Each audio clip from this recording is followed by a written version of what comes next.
I'm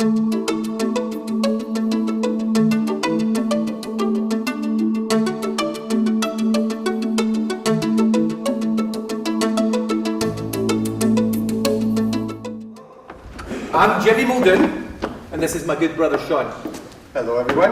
And we are Muldoons Coffee Company, and we're here today to explain a wee bit about our success in Canada in the 23 years that we started our business. Now, I will tell you guys, after hearing the previous stories, my brother and myself are first generation, which means we're a wee bit on the wild side. And when you say about disrupting, that would be a wee bit of an understatement here. A few people have seen the movie Braveheart. Well, we do that, except we've got coffee. So and the competition of the English. The competition of the English. So we have basically, starting from a very small company in Canada 24 years ago, built a company from nothing. We came here, my family actually owned a cigarette, well actually it was a cigarette machine company in Scotland, in the pubs and clubs in Glasgow. And from there, my father and myself built our company and learned some of the trade of handling people. And let me tell you something, in the Glasgow pubs and clubs, I don't know if you guys know anything about Scotland, but it's, again, a wee bit on the wild side. A place where the sawdust on the floor was last night's furniture. A place where you could drop money and it doesn't hit the floor. A place where the men are men and the women are men. You've got to be careful. It is, in fact, really an interesting place. But what it does teach you is how to handle people who are mainly drunk. So when I came to Canada and everybody was sober, it became very, very easy. So my brother and I, again, that would have been in 1989, the very end of the 80s, good times, I'm still shaking from that.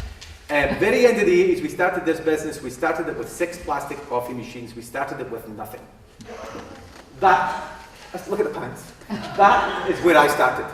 I had nothing, right? So myself, my brother, 6 plastic coffee machines, slowly thought to ourselves, like we were in the vending business before, the cigarette, the coffee, the tea vending business, got to Canada, started going around the doors, started cold calling, started chapping on doors, started explaining to people we had a better system, a better service, and from those beginnings we began. But to talk about partnership and some of the things to do with family business, my brother is my next door neighbour.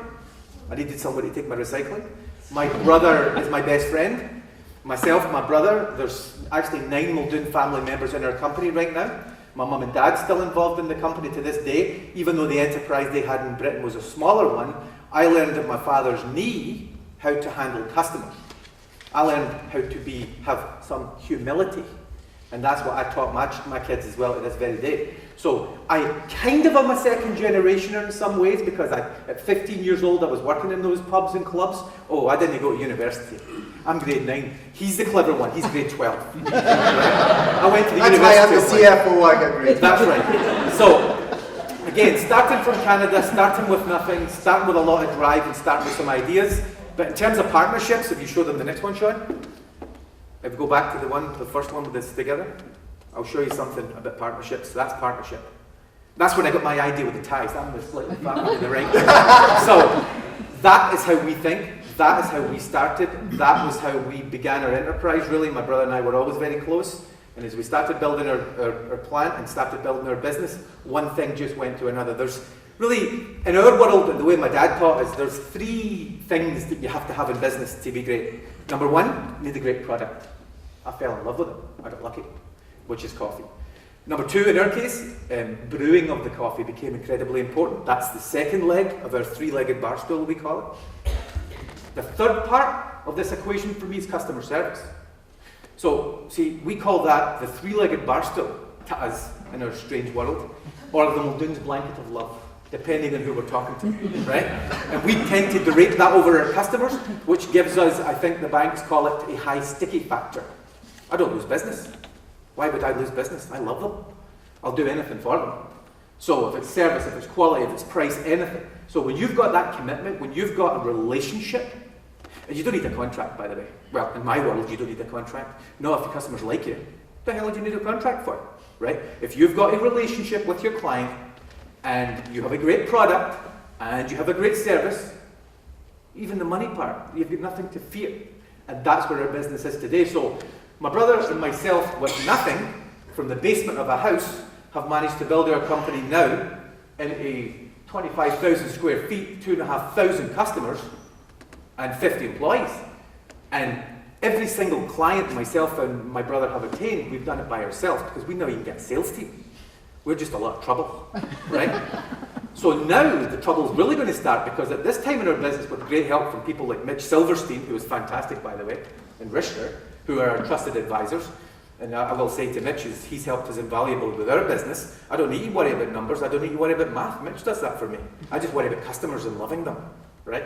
So from this particular juncture in our company, we can propel our business to another level, I would say. And the things I've heard in this room today, it's interesting for me to hear them as a first generation guy, because it will, I've got 3 sons in the business today, and it will help me guide them to a point. But I would say that, again, so simple for us. My brother and myself on a daily basis, we care about the quality of that product of ours. I mean, it's everything to us.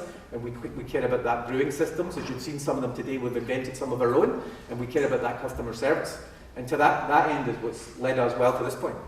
We do see family business as being one thing. We've been in family business our whole life. We were brought up in a family business in Scotland. We emigrated here. We started again. Jim and myself, it was a challenge, but we had no other choice. That's the interesting thing. That's one thing that I do feel for some of the different businesses that will come through, the challenge they have to bring something new to their business, to make a difference in your generation. For Jim and myself, we didn't have that problem. There was nothing. So it was quite easy. We had to eat. Jimmy likes to eat. We're going to have to get a lot of customers.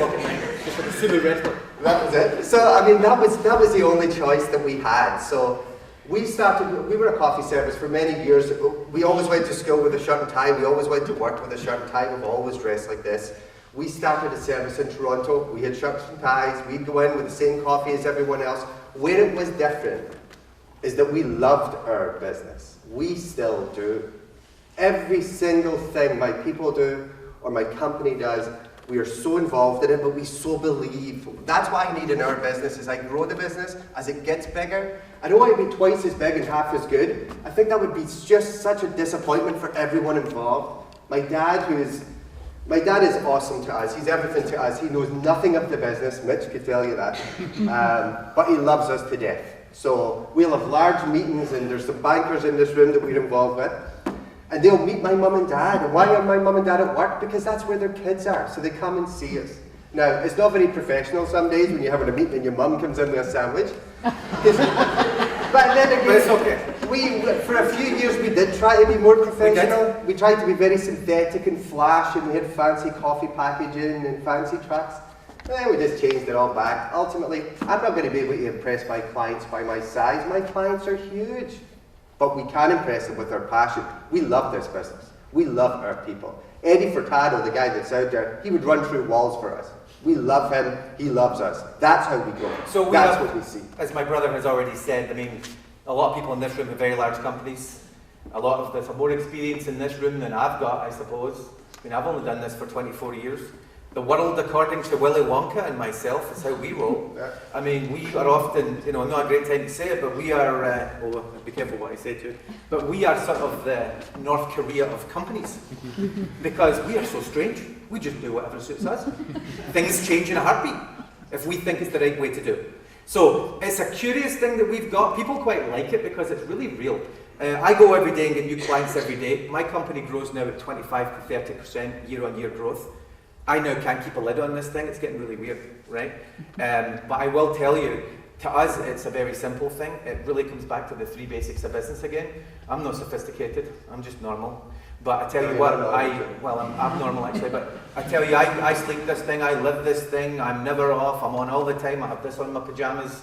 It just never ends, 24 hours a day. I tell you, I feel blessed to have it. Because I often think, when I started in the garage with nothing, I'm qualified for 2 things. Roasting high-end coffee or digging landscape. And this white peely-wally skin burns red. So I'm not very good at that. Plus my hands are soft. You know what I mean? So this manual labour thing. And he can't get up in the morning. And unless you want it done at 4 o'clock in the afternoon, it wouldn't work. So the story of our business is business. I sometimes feel like I'm born in the wrong time. I swear to God, I think I'm in the wrong age because I'm a dinosaur in some ways. Yeah. We, as my brother said, we demand, if you see a truck with Muldoons on the side, it will have been cleaned twice a week, it will be perfect inside. We don't let things stick on the dashboard. We don't allow our windscreen wipers to be up, and when they leave the truck, they must wear a tie. I don't care if it's 50 degrees outside, I'm wearing one as well. We do it out of respect for our clients. That's why we do it. Because to me, it's a great honour to serve great businesses, such as Mr. Rosen's there, which is one of my clients, I'm so proud to say. And they have a fantastic office, they have a fantastic staff, and how I won that client was not to do with money, was to do with quality and to do with taste. And I will say, to throw to that one, I had the honour of meeting your father, sir, in New York. This is a great story. Not long ago. And your father was whipping through, I think it was Bloomingdale's. And I thought to myself, I'm walking by, me and Shaun, and our wives were away there causing pandemonium somewhere else.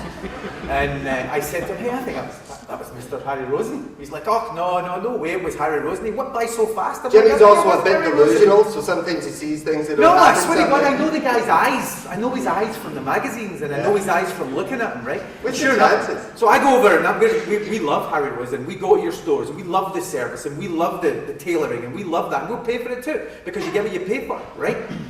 So that's how I look at it though. I'm dead simple. It's just not complicated. You buy good stuff and it costs. Nothing's free. And you get what you pay for in this life, let me tell you. Well, what you would say, I'm trying to be very politically correct here, by the way. Anyway, so we run into Best behaviour, Jimmy. Oh, this is me on good behaviour. Emma warned him, no swearing. So, yeah, no swearing, no slagging people off. So, anyway, so I go in and meet Mr. Harry Rosen and I say, Mr. Rosen, and he stops in his tracks right away, looks at me, I said, I'm a customer of yours from Toronto. I swear to God. When I said customer, the guy was glistening. So, how are you doing? Lovely, you meet people from Toronto. By the time I got my card out, he already had his in my hand. Yeah. I thought, I've just been outdrawn. Then I thought to myself, holy smokes, I thought I had pearl-handled pistols. Yeah. This guy's already gave me one very quickly. So then I suddenly said to my brother, maybe it's good, Shaun, that we're younger. Yeah. Because I wouldn't like to fight with that guy. Yeah. Do you know what I mean? So that, again, we model ourselves on businesses like that. Real stories.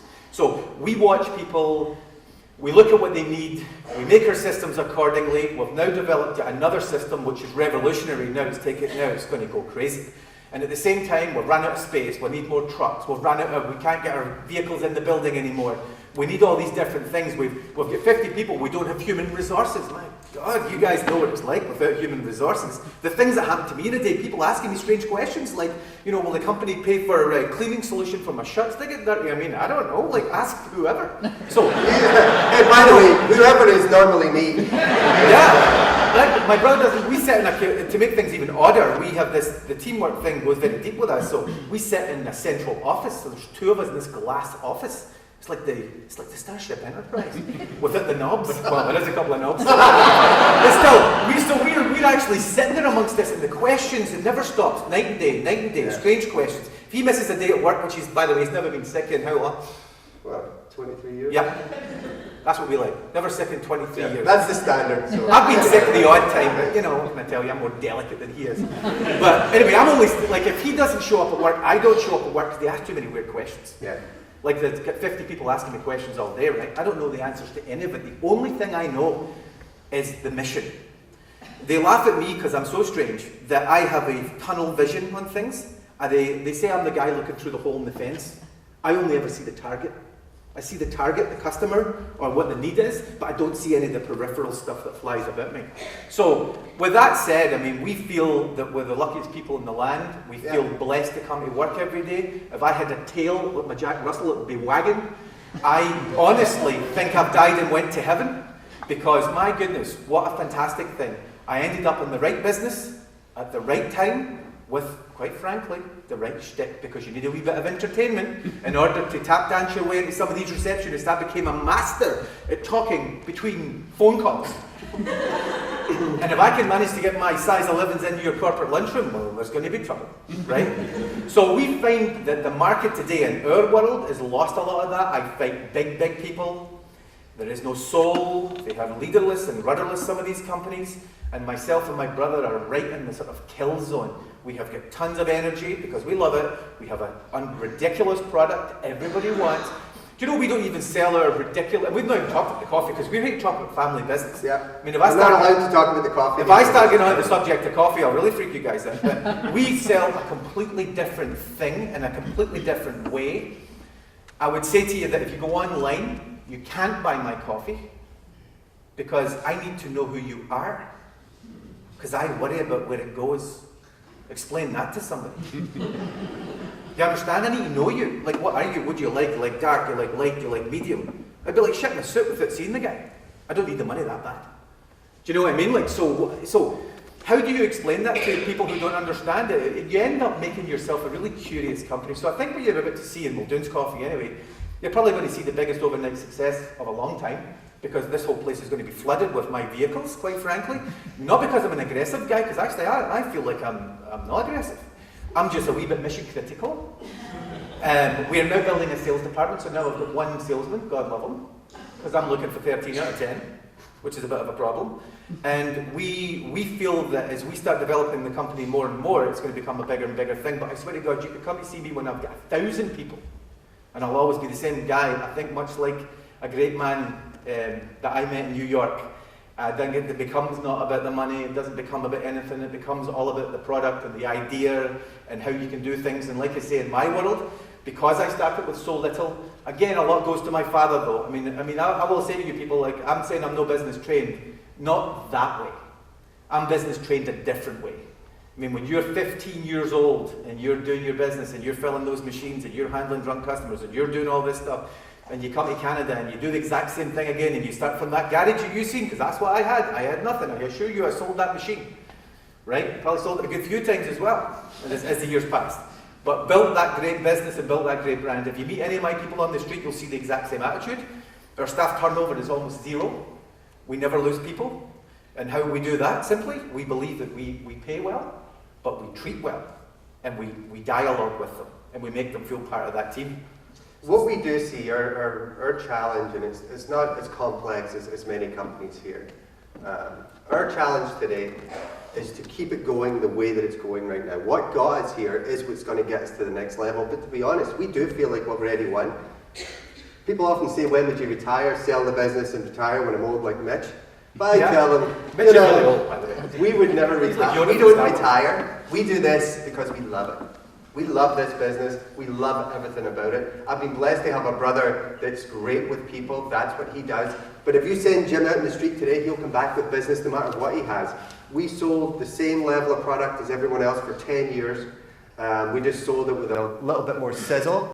And, you know, a real thanks for the business. We totally do appreciate every client that we gain. We take great, we're just so proud of some of the things we've done. And Nadia, you'll see the little girl that was out there helping with the coffee, she's awesome. Her skill, as I often tell her, I take her to meetings for no other reason other than the fact she's the nicest person I know. So if I take her in, if I know I'm going to meet a real, Six Sigma black belt, hate salesman, that drives a Prius, hate Scottish people, it's going to be the worst meeting of my life, I can't believe it, he's probably English and he's holding a grudge, and it's terrible. So I'll take Nadia, because at least there's one other nice person, that'll be my lifeline. I'll hold on to her. But do you know what happens? See, when you bring in a nice person, that person changes. Because now everybody's nice. So now it calms down a little bit. I do deal with business, large business. I am a cost to them. What I explain is what I bring. I save you on your HR budget. Right now they're paying thousands of dollars for their office coffee and everybody leaves because it sucks. So why would you pay for that? Okay, it might be a little bit more on our end of things, because, got to pay for Jimmy. He drinks a lot of red wine. He's expensive, this guy, but, he's a good laugh, what you got to do. What we then create is a reason for why I am there. So that's what I want to be. To my customers, I don't want to be a cost, I want to be an asset. I want to be that to my people too, though. As this company grows larger, when we have 100 people, I don't want to be any different. There's a lot of people in this room that have known us forever, but have never changed. We never would change. We meet people every day and they come to us and say, oh, I can't believe you guys haven't changed. Why would we change? This is just what we are. We were like this before, we'll be like this. I'll come back here in 10 years, it'll be the same thing. The company will be a little bit bigger. Jimmy will be a little bit bigger. But I'm going to have dress track pants. Like Ocean Wells with the cape. You know what, in closing here, guys, we're on the way down at this point. I would tell you, forgive us for our kind of first generation wildness, but it's in us to be like that. Many of these great companies today were found by that drive.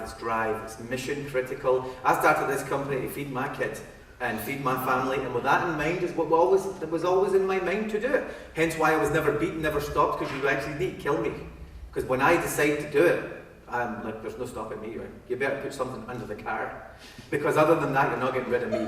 So it has been my honour, I can assure you, to be involved in this business in Canada. Also the 4th largest, well technically 3rd largest city in North America. We think Toronto is the best thing. We love being Canadian. We're so proud to be Canadian. I am Canadian, and I think it's the best country in the world. And again, I'm blessed to be here this day. So on behalf of my brother and myself, thanks for giving us your time. We're out of time, and good day to everybody. Happy sailing.